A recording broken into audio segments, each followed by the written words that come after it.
Hello, students. Yes, Let sir. me let me at first introduce the topic which we are studying today.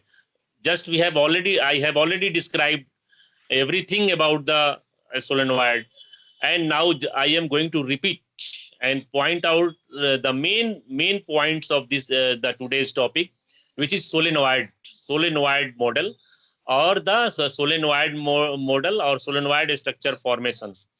So in the previous lecture, we have already studied the nucleosome model and how the DNA is packaged inside the eukaryotic chromosome. And you are quite aware with the chromatin organization, and this topic has been covered in the previous lecture. Now today we have to study, and we have already and I have already described this solenoid structure in detail.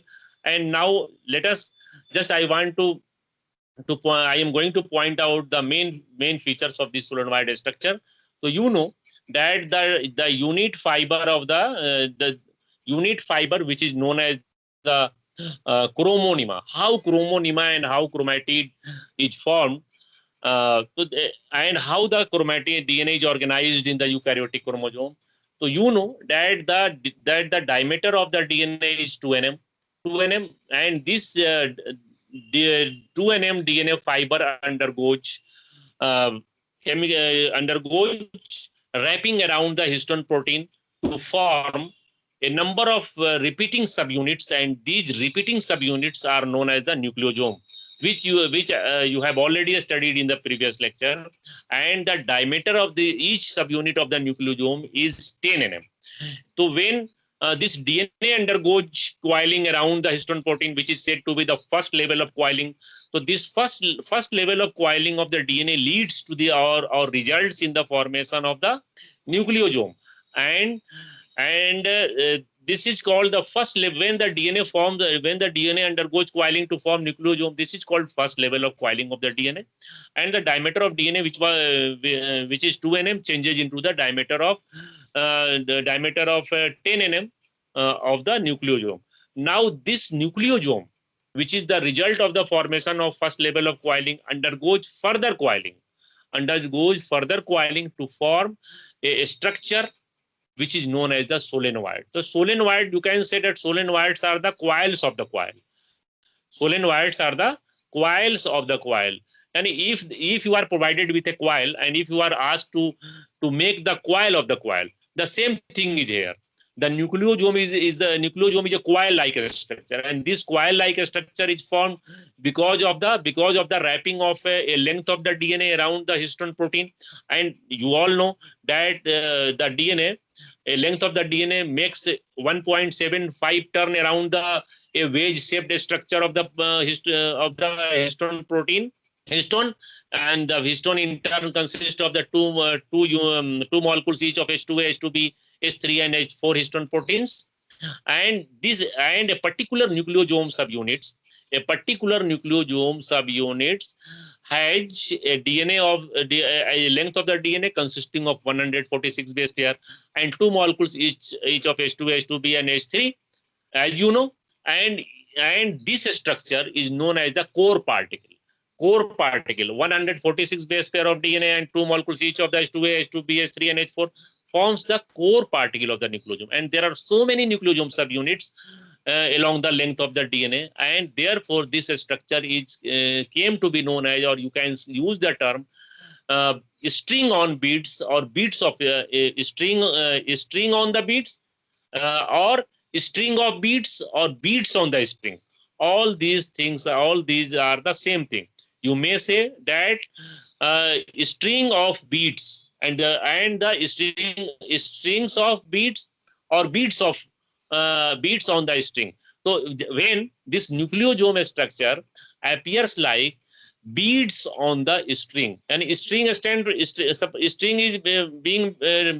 the term string is being used for the DNA, and the term beads are used for the nucleosome subunit. So there are so many nucleosomal subunits along the length of the DNA. And the purpose and the main objective of the formation of these bead like structures is to reduce the length of the DNA for the packaging of a longer DNA, large DNA molecule into the chromosome. The objective of this wrapping of the DNA around the histone protein is the uh, packaging of DNA inside the eukaryotic chromosome. So this is the first level of coiling leads to the formation of nucleosome. And you also know that the a part of the DNA between the two nucleosome subunit is known as the spacer DNA or linker DNA, with which and another histone protein designated as H1 protein remains associated. Now, now let us know about the solenoid structure. How this solenoid structure is formed? When the when this string of bead like structure, which is nucleosome, undergoes further coiling. Further coiling means here the second level of coiling. When the nucleosome undergoes next level of coiling or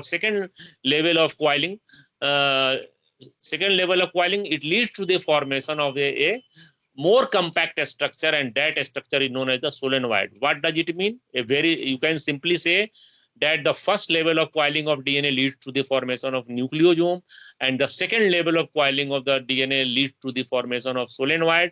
And each solenoid structure has 6 nucleosome subunits, and the and 6 nucleosome subunits, and the diameter of the solenoid structure is 30 nm. Just you have seen that that 2 nm fiber changes into 10 nm, and 10 nm fiber changes into the 30 nm. So the diameter of the solenoid structure, which consists of the 6 nucleosome subunit, is the 30 nm. 30 nm, and this solenoid is the two solenoid structures are stabilized by the presence of the H1 protein, which H1 protein plays a very important role. H1 protein plays a very important role in stabilizing the solenoid structure, but this H1 protein does not is not a part of the core particle of the nucleosome. It does not help in production of the nucleosome. Rather, it remains linked with the linker DNA, but it plays a very important role in the stabilization of the solenoid structure. And this solenoid structure undergoes further coiling to form the super solenoid, and this super solenoid structure is known form the chromonema, and this super solenoid structure again undergoes further coiling and further folding to form the chromatid. And you know that the level and the as far the number of fold is concerned, the nucleosome is 5 to 7 fold, the solenoid is 40 fold, okay, and this chromonema is super solenoid, and chromonema is 1300 to 1500 fold of the DNA, whereas the chromatid or chromosome is the 7,000 fold.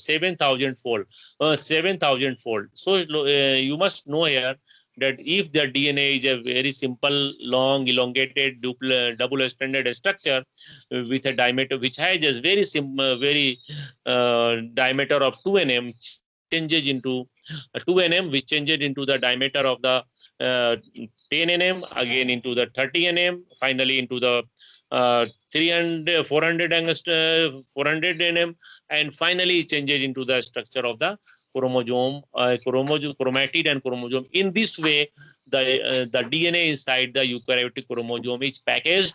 And if you are asked in your examination to write short notes on the solenoid structure, you will have to draw the diagram of the solenoid structure, and you have to mention all these points which we have discussed today. I am going to upload a note on this solenoid model.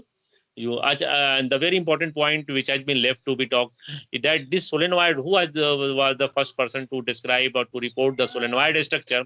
This solenoid structure was reported by the Finch and Clubb. There were two scientists named Finch and Clubb who for the first time reported the solenoid structure in the year 1976. So just you know that the Korenberg reported the nucleosome in 74. The term nucleosome was coined by the P. Audit in 1975, and in the next year, which means in the 1976, this solenoid structure was discovered or reported by the Finch and Clubb. And this is very important topic, and I think that and you all know, being the student of biotechnology, that genetics is the backbone of biotech. Without genetics,